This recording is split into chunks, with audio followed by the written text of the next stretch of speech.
Hi అండి. అందరికీ నమస్కారం. అందరు ఎలా ఉన్నారు? అందరూ బాగుండాలని కోరుకుంటున్నాను.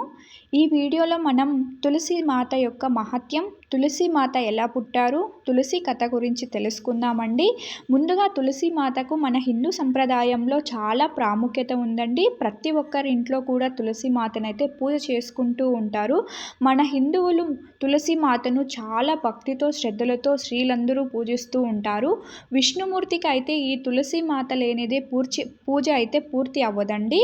ఇలాంటి ప్రాముఖ్యతమైన మహాన్వితమైన తులసి గురించి తెలుసుకుందాం. తులసి మొక్కను దేవతా స్వరూపంగా అయితే పూజిస్తూ ఉంటారు. హిందూ పురాణాల్లో తులసిని వృంద అని పిలుస్తారు. ఈ వృంద ఎవరు? ఈమె ఎలా పుట్టింది? దాని గురించి తెలుసుకుందాం. ఈమె కాలనేమి అనే రాక్షసుని కుమార్తె. చాలా అందంగా ఎంతో సౌందర్యవంతంగా ఆమె అయితే పుడుతుంది. ఈమె వృందాదేవి జలంధర్ అనే అతన్ని వివాహం చేసుకుంటుంది. ఈ జలంధర్ ఎవరంటే శివుని 3వ కన్ను రూపం నుంచి ఉద్భవించిన వాడే జలంధర్. శివుని 3వ కన్ను నుంచి ఉద్భవించటం వల్ల అపారమైన శక్తులు కలిగిన వాడే ఉంటాడు ఈ జలంధర్. ఆ సాక్షాత్తు పరమశివుని రూపంలోనే ఉంటాడు. కానీ ఈ జలంధర్కి ఒక కన్ను సరిగ్గా కనిపించదన్నమాట. సో ఇటువంటి అపారమైన శక్తులతో కలిగిన వాడు కాబట్టి ఈ జలంధర్ ఈ వృందాదేవిని వివాహం చేసుకోవాలి అనుకుంటాడు. ఈ వృందాదేవి ఏమో విష్ణుమూర్తికి పరమ భక్తురాలు. ఈ జలంధర్ ఏమో దేవతలు అంటేనే పడదు. కానీ విధి వల్ల వీళ్ళిద్దరికీ అయితే వివాహం జరుగుతుంది. వృందాదేవిని పెళ్లి చేసుకోవటం వల్ల జలంధర్కు ఉన్న శక్తులు విపరీతంగా పెరుగుతాయి. ఈ జలంధర్ నన్ను ఓడించే మొనగాడే లేడని చాలా విర్రవీగుతూ దేవతలందరినీ కుట్రలు పన్నుతూ దేవతల మీదే కుట్రలు చేస్తూ ఉంటాడు. అప్పుడు పరమశివునికి కోపం వచ్చి ఈ జలంధర్ మీద యుద్ధానికి వస్తాడు.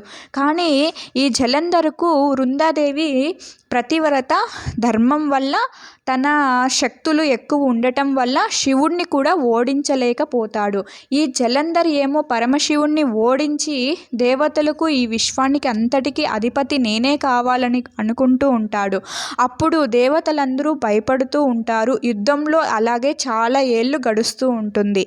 అప్పుడు దేవతలందరూ కూడా విష్ణుమూర్తిని అయితే ప్రార్థిస్తారు. అప్పుడు విష్ణుమూర్తి రాగా అప్పుడు జలంధర్ ఈ యుద్ధం గురించి విష్ణుమూర్తికి చెప్పగా అప్పుడు విష్ణుమూర్తి ఈ వృందాదేవి తన భక్తురాలు కాబట్టి విష్ణుమూర్తి మాయా రూపంలో వృందా నివాసానికి వెళ్తాడు.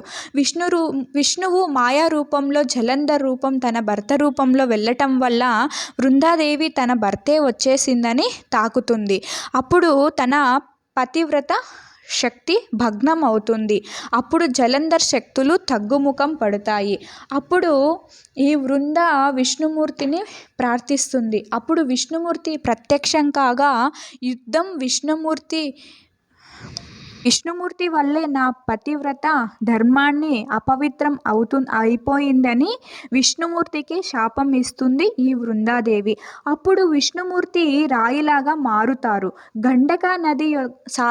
గండకా నది వద్ద శాలిగ్రామ శిలగా మారుతాడు విష్ణువు.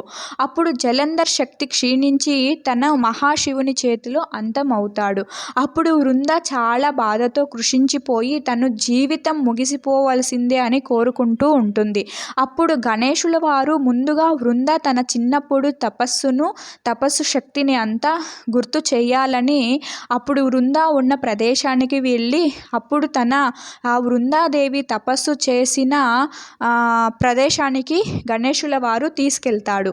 అప్పుడు అక్కడ వృందాదేవి చేసిన తపస్సు విష్ణుమూర్తికి చేసిన పూజలన్నీ తనకి గుర్తుకొస్తూ ఉంటాయి. అప్పుడు ఆ వృందాదేవి విష్ణుమూర్తిని ప్రార్థిస్తుంది. అప్పుడు విష్ణుమూర్తి ప్రత్యక్షం అవుతాడు. భూలోకంలో నువ్వు ప్రతి ఒక్క ఇంట్లోనూ పూజింపబడతావని వరాన్ని ప్రసాదిస్తాడు ఆ వృందాదేవికి.